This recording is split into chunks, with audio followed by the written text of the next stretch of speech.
Thank you, Chairman Carter, for holding this important subcommittee hearing to discuss cybersecurity in our water infrastructure system. I'd also like to congratulate you as the new chair of this subcommittee. I look forward to working with you on these critical issues and your leadership. I appreciate our witnesses being with us today in our hometown, Georgia. Witness, the 12th District of Georgia is leading the way in cybersecurity, and with the Georgia Cyber Innovation and Training Center located in my home in Augusta, and it collaborates between academia, government, and industry stakeholders to educate and train a superior cybersecurity workforce. Fort Eisenhower is also there in the district, which is home to the U.S. Army Cyber Center of Excellence, as well as NSA Georgia, the second largest NSA facility outside of Fort Meade in Maryland.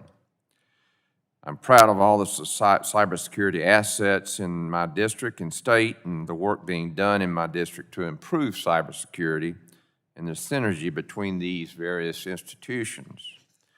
Mr. Jeffries, first off, thank you for all you do to protect water supplies for small and rural communities in Georgia. Small and rural water systems constitute a large percentage of our water infrastructure nationally. Do you feel your concerns and challenges as a representative of small and rural water infrastructure are heard here in Washington?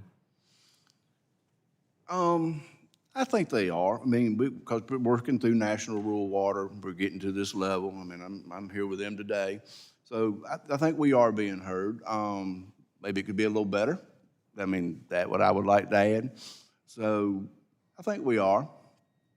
How do you make sure that our rural water systems are not left behind and having the challenges that have been brought to our attention today, and obviously with the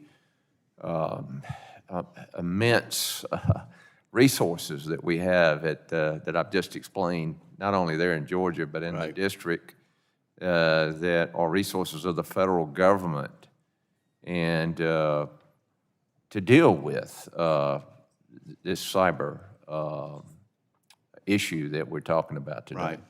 And I've talked mostly about rural, but there are some middle systems in Georgia. In Fayette County now, they've implemented all the security stuff.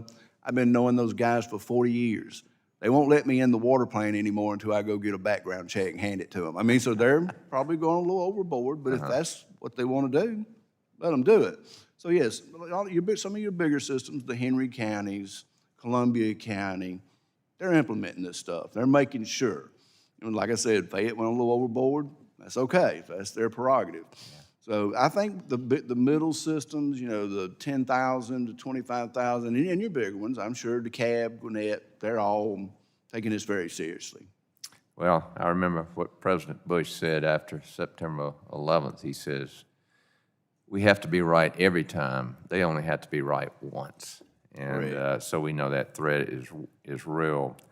The federal government, whether it be Environmental Protection Agency or the Cybersecurity Infrastructure Security Agency, has all of these tools to address this cybersecurity. In addition, the water sector also has free resources that were talked about earlier in the meeting. Can you share challenges that we're having with the rural water systems faced when trying to participate in these programs?